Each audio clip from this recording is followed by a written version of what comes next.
নমস্কার বন্ধুরা, বৈশাখী Rasoi and blog থেকে আজ আমি আলু, পটল, গাজর দিয়ে পনিরের তরকারি বানিয়ে দেখাচ্ছি। আপনারা প্লিজ দেখতে থাকুন।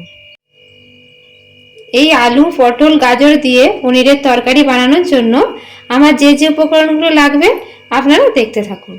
এখানে আমি পনির নিয়েছি। এখানে নিয়েছি আমি পটল, গাজর আর আলু। এখানে আছে জিরা গুঁড়ো, ধনে গুঁড়ো, হলুদ গুঁড়ো, লঙ্কা গুঁড়ো। এখানে আছে চিনি, আর আমি নিয়েছি তেজপাতা, 5 ফোড়ন, শুকনো লঙ্কা। এখানে আছে আদা, টমেটো আর একটা কাঁচা লঙ্কা। এখানে আমি নিয়েছি ভাজা মশলা, এটা বাড়িতেই বানিয়ে নিয়েছি আমি। এখানে আছে নুন, এখানে আছে তেল, আর এখানে আমি নিয়েছি ময়দা, আর আমি ঘি নিয়েছি। আপনারা প্লিজ দেখতে থাকুন।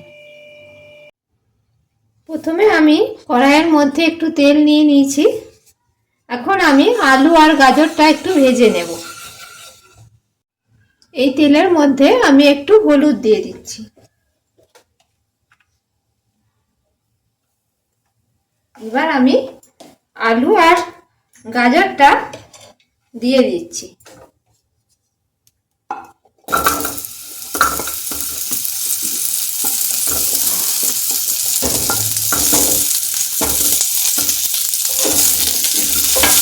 এটা একটু ভেজে নেব।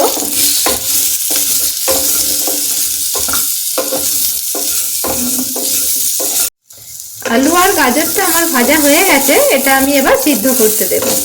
এখন আমি এই তেলের মধ্যে পটলগুলো ভেজে নেব। এবার আমি পটলগুলো এই তেলের মধ্যে দিয়ে দিচ্ছি।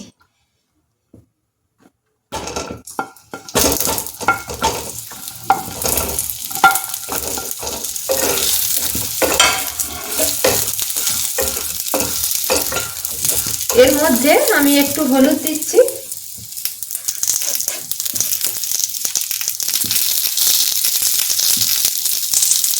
আর একটু নুন দিয়ে দেবো।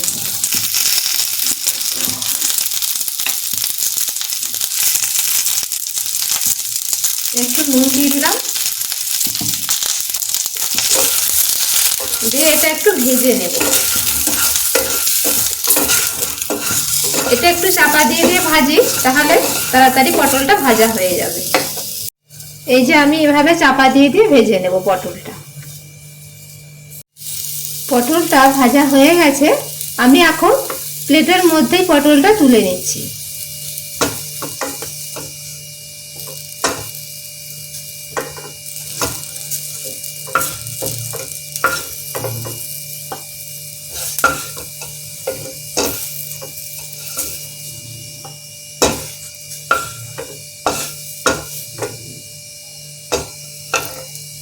এই যে আমি পটলটা তুলে নিলাম। এখন আমি কড়াইয়ের মধ্যে একটু তেল নিয়ে নিয়েছি। এবার আমি পনিরগুলো ভাজবো। পনিরগুলো দেখুন, আমি একটু ময়দা ছড়িয়ে দিয়েছি এর মধ্যে। ময়দা দিয়ে যদি আমি মাখিয়ে এই তেলের মধ্যে দিই, তাহলে আর পনিরগুলো চিপকে যাবে না কড়ার মধ্যে, সেজন্য আমি একটু ময়দা ছড়িয়ে দিয়েছি। এখন আমি এটা ভাজবো।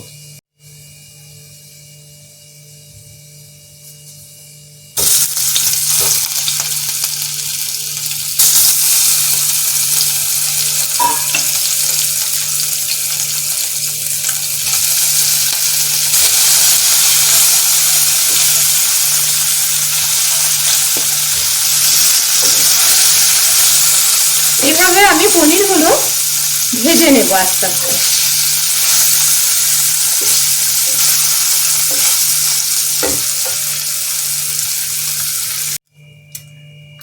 এই যে পনিরগুলো আমি ভেজে তুলে রাখলাম। এখন আমি এবার মশলা বানাবো। এই তেলের মধ্যেই আমি শুকনো লঙ্কা, তেজপাতা আর যে 5 ফোড়ন নিয়েছি, এটা আমি দিয়ে দিচ্ছি।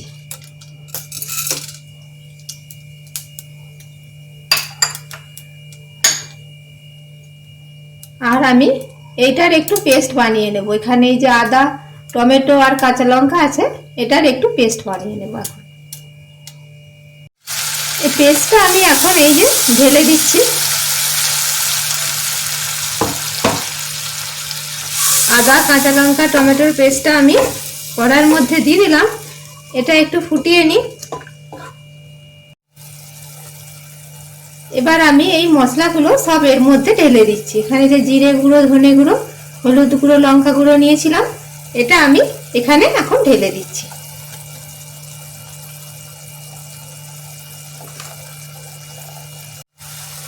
একটু চিনি দিয়ে দিলাম এর মধ্যে, আর একটু আমি নুন দিয়ে দিচ্ছি, দিয়ে মশলাটা কষিয়ে নেব। মশলাটা আমার কষানো হয়ে গেছে। এবার আমি এর মধ্যে আলু আর গাজর যেটা সিদ্ধ করে রেখেছিলাম ওটা এখানে দিয়ে দিচ্ছি।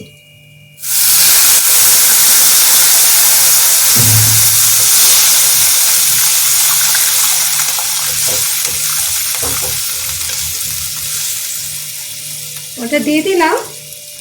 এবার আমি পটলগুলো এর মধ্যে দিয়ে দিচ্ছি।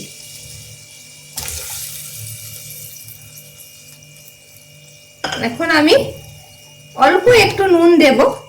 মশলা কষার সময় আমি দিয়েছিলাম একটু নুন, সেজন্য আমি এখন অল্প একটু নুন এর মধ্যে দিয়ে দিচ্ছি।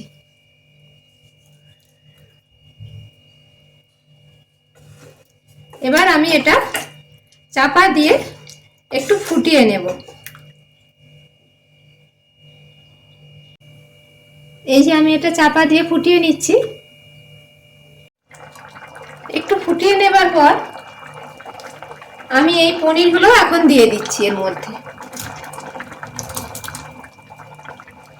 দিয়ে আবার একটু চাপা দিয়ে দেব।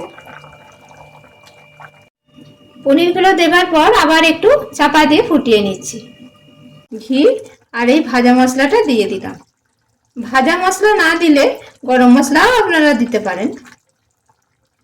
এবার আমি গ্যাসটা অফ করে দিচ্ছি, আর একটু ঢাকা দিয়ে একটা রেখে দেবো কিছুক্ষণ। আর এটা একটু ঢাকা দিয়ে দিলাম। এই যে আমি এটা প্লেটের মধ্যে নিয়ে নিলাম। পনির দিয়ে তো আমরা অনেক কিছুই বানিয়ে থাকি, কিন্তু মাঝে মাঝে নিরামিষ দিনে এই রকম সবজি দিয়ে পনির রান্না করলেও খুব ভালো লাগে। এইভাবে আপনারা বানিয়ে খাবেন, এটাও খুব ভালো খেতে হয়।